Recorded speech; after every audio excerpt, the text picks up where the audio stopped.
Hello, welcome to Aging Well in America. I'm Anne Marie Gattari, your host. I have with us today two very, very special people, Tim Brown and Bonnie Levitan, both with the Post-Polio Network of Michigan. We are going to talk about a disease that we all know from many, many years ago. We thought it was eradicated, but our friends here are here today to tell us that that's not the case. Welcome, Bonnie. Welcome, Tim. Thank you you for joining us. So, the first thing you told me when I met you is polio is not eradicated. There are several risks in the world right now that make polio a continued reality. Tell us about those risks. I understand there are two major ones. Well, the virus is a real and present danger, even in this country. When you hear about dirty water with E. coli and hepatitis, that's a perfect host for the polio virus also. So it is with us here, and it's being brought in every day by international travel. Okay. And the people that receive the live vaccine in other countries, we don't give that anymore, they shed that virus for weeks. So they come over here, and you may not know that they've had that sugar cube or an oral delivery of the vaccine, and it does present a risk for those people around them. Okay, so that is why you've both talked to me earlier about the importance of vaccinating our children right here in the United States, the polio vaccine. That's correct. People have believed for a long time that the virus itself was dead and out of the issue. It's not. It's still lurking. But if you're vaccinated, it's a very great vaccine. It prevents you from becoming infected. If you're not vaccinated, the virus waits and you're not protected. Okay. And that's the big issue. So the message to our young parents is vaccinate your children. Talk to your doctors about it and vaccinate for polio. Absolutely. Okay. Polio is probably one of the worst scourges on the face of the earth, and it's completely preventable with the vaccine. And we give the Salk vaccine in this country. It's a dead virus. There's no risk to taking it. And it's absolutely not curable if you get polio. Even today, there's no cure. Okay. But what you said is important. Talk to your doctor about it. Yes. But don't just decide on your own that you should not vaccinate your children. Good. And you both have lived this. You both contracted polio as young children. And if we could, I'd like to start with each of your stories, if that would be okay. Bonnie, would you like to start? Well, I was 11 years old. My mother had just remarried, which that in itself was unusual in those days.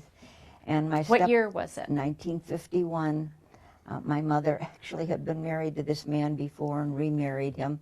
So they had a 3-year-old and myself, and my mother was pregnant.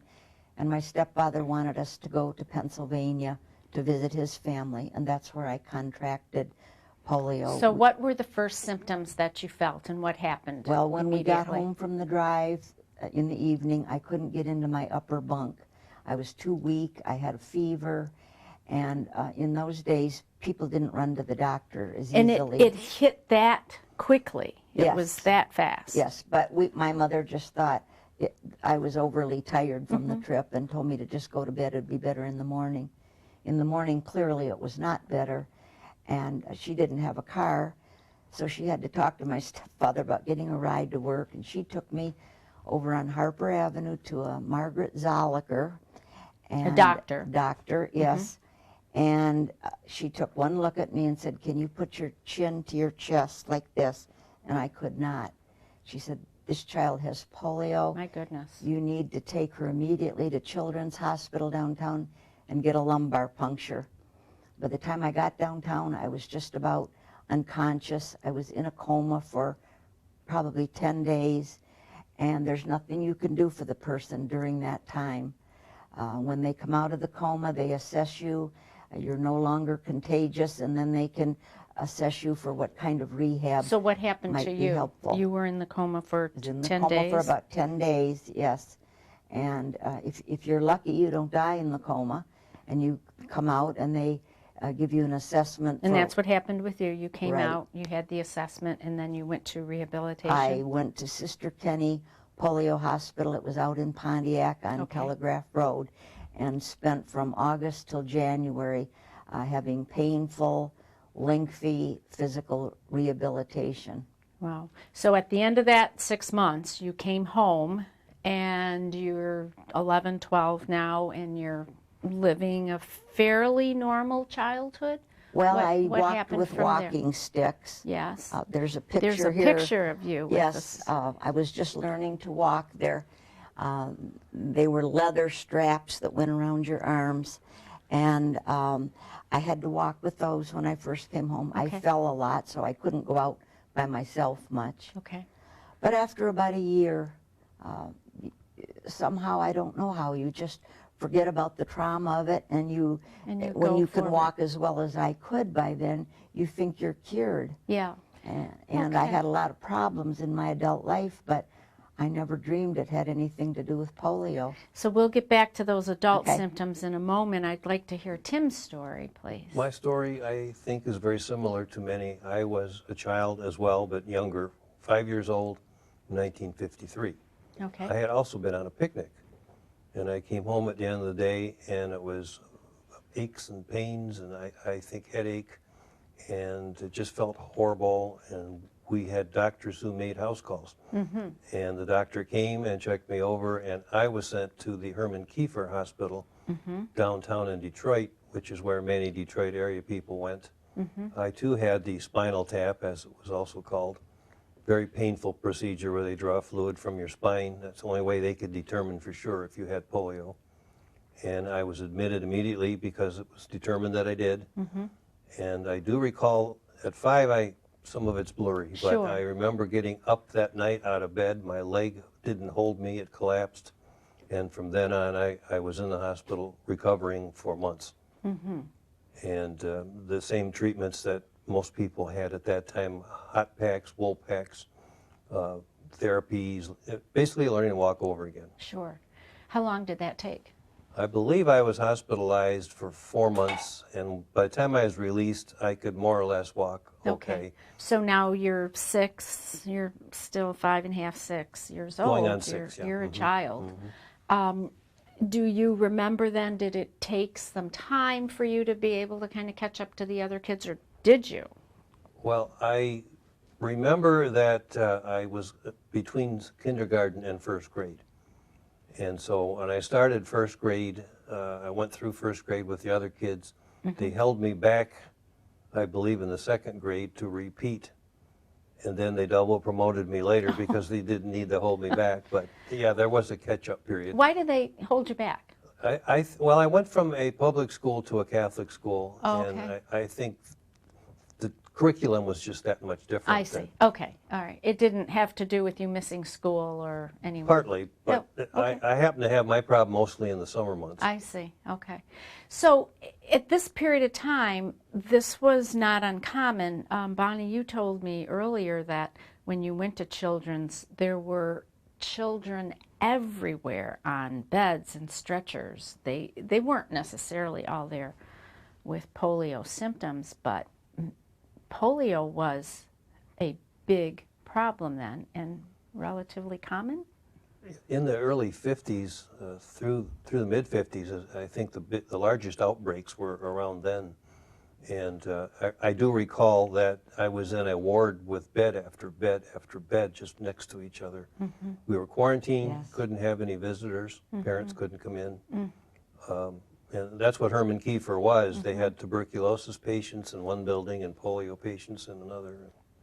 There were a lot of psychological aspects associated with this too. You can imagine little tiny children being separated from their parents, and it was very crowded. The halls were crowded with stretchers. In the ward that I was in, they had to push the beds together, and the nurses could only get in on either side. And some of the doctors were actually afraid to come in the ward. Oh, It was my. glass, and the doctor visit consisted of the doctor walking by and nodding and just keep right on going. They were afraid to see you in their office. They didn't want to take it home to their children either. And some of the children, unfortunately, who became really crippled, they wouldn't let them back in public school. They had to go to a crippled children's school. That's unthinkable today, but that's how it was. So when, talk to us a little bit about, give us a history lesson here. When was the vaccine, when did it come, when was it approved and widely given, and what were your feelings about that? I believe it was finally widely distributed in about 1955. That's right. It was approved in 54. Okay, all right. They did And- field trials. My feelings then, I was too young to, I guess, feel, gee, bad timing on my part. Yeah, to really I've appreciate what it obviously meant. thought about that as time has gone by, Sure, but yeah. I was happy that they Yeah. had discovered it, and that my brother, for example, could be vaccinated Sure. and not get it. But Yeah, yeah.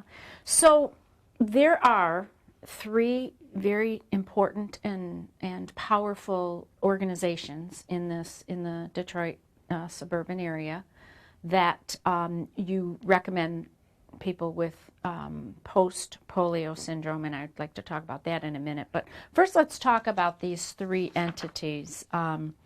There's the Michigan Polio Network, which That's you are correct. both members of, and you're the vice chairman of, Tim? I am newly elected vice chairman. I have been the treasurer for quite a few Okay, years, and a board member. And you're also a past... I'm a member, but I served on the board for over 10 years. Okay. It's a small 501c3 nonprofit. Okay. And then there's a support group? That's correct. I'm the chairman of that. 3 other people help me co-facilitate it. Okay. We meet from March till September. Okay, and we'll talk about that in a minute. Okay. And then there's a clinic, a very active and knowledgeable clinic in Warren, where people with post-polio syndrome can go and meet with and have an evaluation by a very knowledgeable doctor, I understand. Right. So let's start with the network. Talk to us a little bit about the Michigan Polio Network and what its Sure. mission is. The Michigan Polio Network was founded in 1986, so it has been continuously operating since 1986. In those days, prior to internet and Google and so on and so Sure. forth, people who were beginning to have the symptoms, which were later called post-polio syndrome, had no idea what was going on and nowhere to turn for information. So just if we could back up a bit, Sure. Tim. So post-polio syndrome is what? What it is polio was the disease that we came down with at some point in our life, generally childhood. And if we overcame it successfully, we lived our lives in a fairly normal fashion. If we had disabilities, we worked around them. But many of us, not all of us, some of us never did recover much, but many of us recovered to the point where you might not even know we had polio and lived that way until we were 40, 45, the early onset, let's say, of aging. The aging process works on neurons, for one thing, and it kills neurons. Neurons were what was affected by the polio.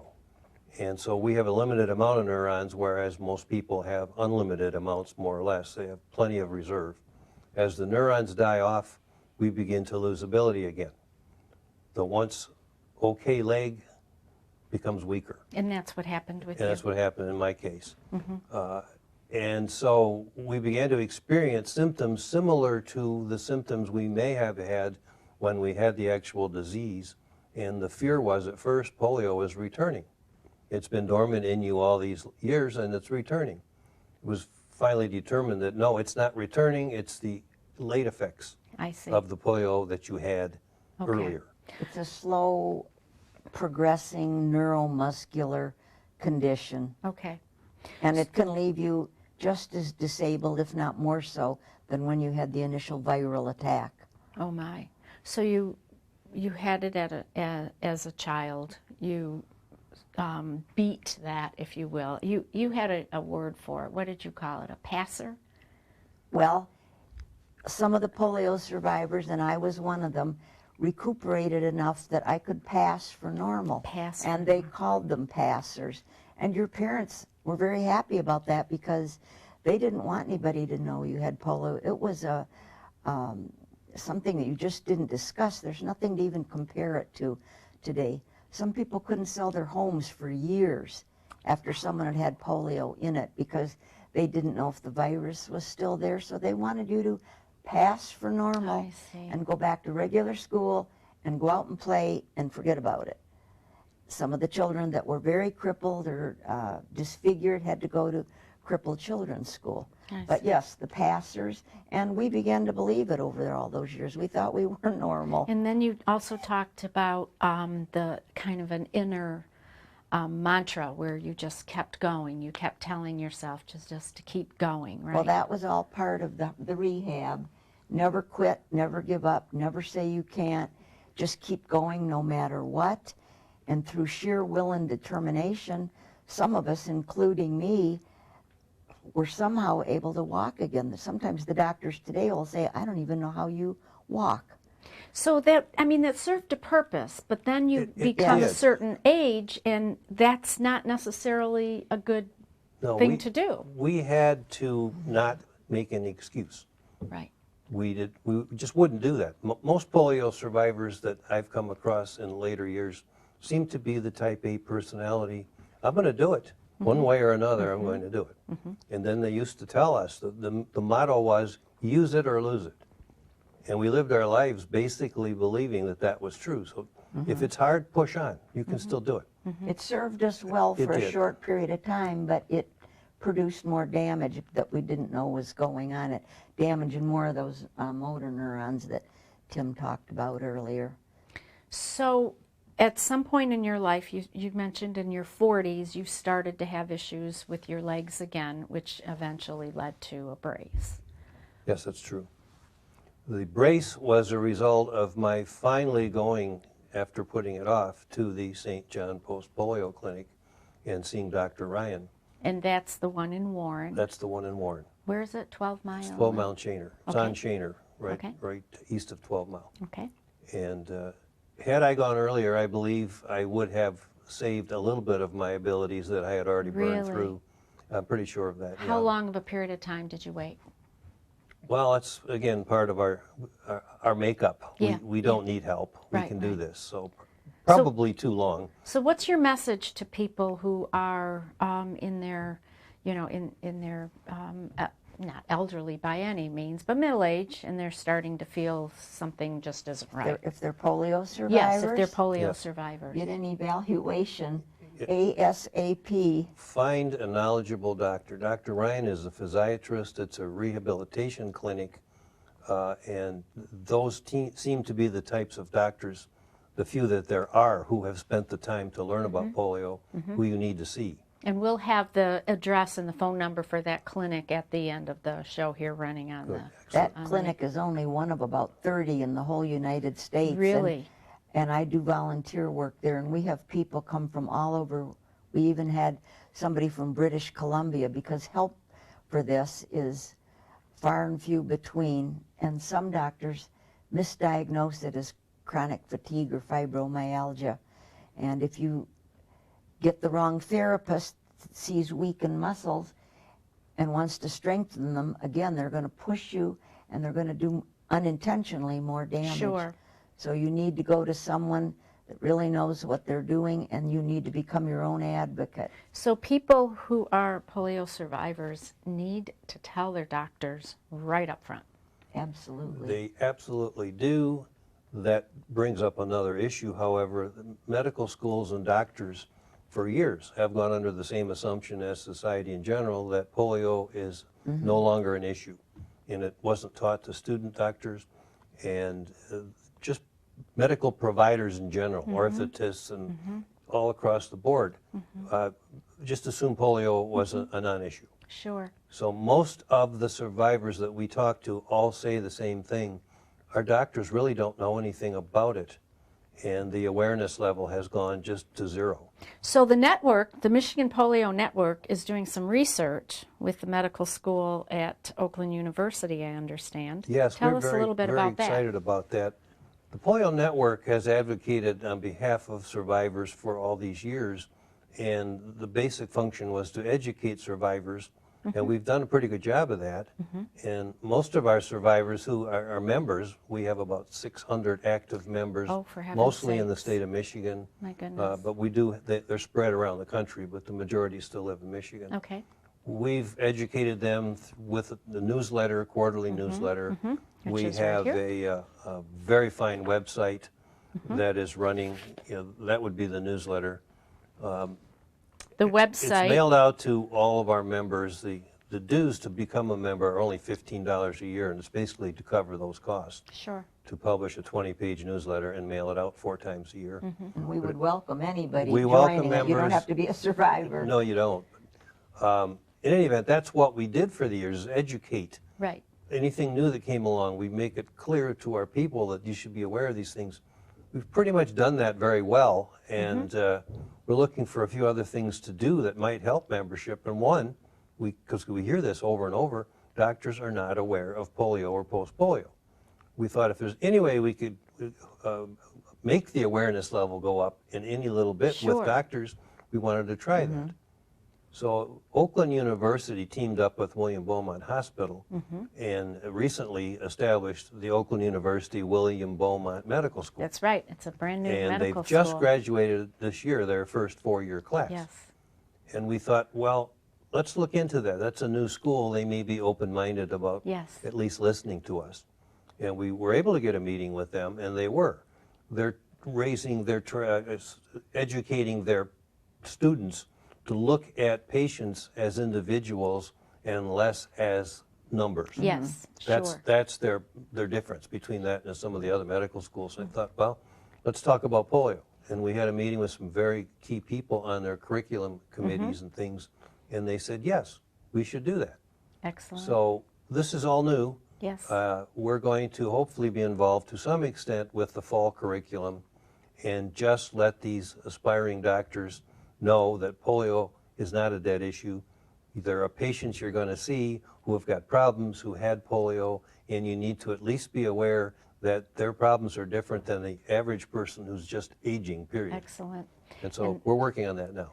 Do you have plans to try to hit some of the other local medical schools? Because there are some good We ones may, nearby. but we want to see how this goes, Sure. and they may come calling to us. They very never well know. may. That's so great. Well, congratulations for getting the attention of that school. Well, we're excited about it, Yes. and we hope that we can make some difference. And if some of these doctors end up practicing in an area that happens to have a high immigration or immigrants living there, a lot of them got polio in their countries, and they are much younger. We see them at the clinic all the time. We had one man come in that had hand-carved a brace out of a 2x4 for Oh, himself my. because he couldn't get any help in his country. And a lot of these patients are in their 30s, 40s, and we have even had several American students that were in their teens that got it when we were still giving the Salk vaccine on the sugar cube. And so there are young people suffering the effects of polio also. Because as you said, in other countries, it is still, Yes, the virus is still, and they still could be have active. the effects of, they're still having polio, Yeah. it's still Sure. transmitted in their country. Excellent. The other organization I'd like to talk about is the support group that you're so involved in. Tell There us a are little bit support about that. groups affiliated with the Michigan Polio Network throughout the state of Michigan, Ann Arbor, Lansing, the Flint area, and others. But we're talking local people who live around here where they might go. And the Southeast Michigan Post-Polio Support Group is very active. And thank you to Bonnie. She is the facilitator of the support group. And we have a good crowd that returns on a monthly basis. Good. And where does it meet, Bonnie? We meet over in Troy at the First Presbyterian Church of Troy on Livernois. And when is that? 4328 Livernois. Okay. And we meet the fourth Saturday of the month from March through September. And we try to have speakers. Sometimes we have open discussions. People want to talk to other people that are sharing their concerns. I've learned more from other polio survivors than have. I have from doctors, little ways to do things, and it's just a wonderful bonding experience. And I even, I work at the clinic, and I'm getting ahead of myself a little That's bit here, okay. but people come to the clinic early and stay late for their appointments because it is like a little support group. Yeah, I bet. And Yes. they're eager. Some of them have not talked to another polio survivor ever in their life, and they're eager to talk to them. And some of these people have gone from doctor to doctor only to be told, I can't find anything wrong with you. You better pursue the psychological avenue. Well, then they're very hesitant to mention it to any other doctor. Sure. You've just been told you were crazy, so they don't say anything about it. What's the role of families in this entire issue? You both have children, grandchildren, siblings, spouses. What is their role? Well, polio is a selective disease to begin with. When I contracted polio at 5 years old, I had a brother who was younger than I, and we were at the same picnic, and he had no problem at all. And they're finding now that there's something called a receptor, that you had to have the right receptor to contract polio, and if you didn't have it, you just wouldn't. Okay. Or if you did contract it, it was a very mild case, similar to a flu, and you wouldn't even have known that you had it. And frankly, there was just the fear that polio was so contagious that your whole family, if it was widely known that there was polio in this household, would be avoided. And so our parents did the best they could for us, but as Bonnie was saying, we didn't make a big deal out of the polio, and as soon as you could, you acted as though you never had it. You were absolutely And normal. a question I'm asked frequently, well, how many polio survivors have you run across in your adult life? And my answer is pretty much, I don't know, none, I guess. Yeah. But the reason simply is, first thing you say is, hi, I'm Tim, I was a polio survivor. You don't bring it up. Right. We never did bring it up. Right. It was history, and we beat it, and we're done with it. Right. Until we're not. All of a sudden, now we're not. And then and that's why the support group is so important, I would imagine. So. And research is showing that if you lived with someone at the time they suffered the initial viral attack, you have a 20% chance of having had it also and just never knowing it, but you are just as great a risk for post-polio syndrome when you get older. So important to go to this clinic for an evaluation. If you're a family member, encourage your loved one to seek the proper Absolutely. help. I want to thank you both. Believe it or not, we've come to the end of our half hour. So thank you to Tim and Bonnie. Thank you for joining us for another episode of Aging Well in America. As always, please send us your ideas for future shows here at the Grosse Pointe War Memorial. Thank you.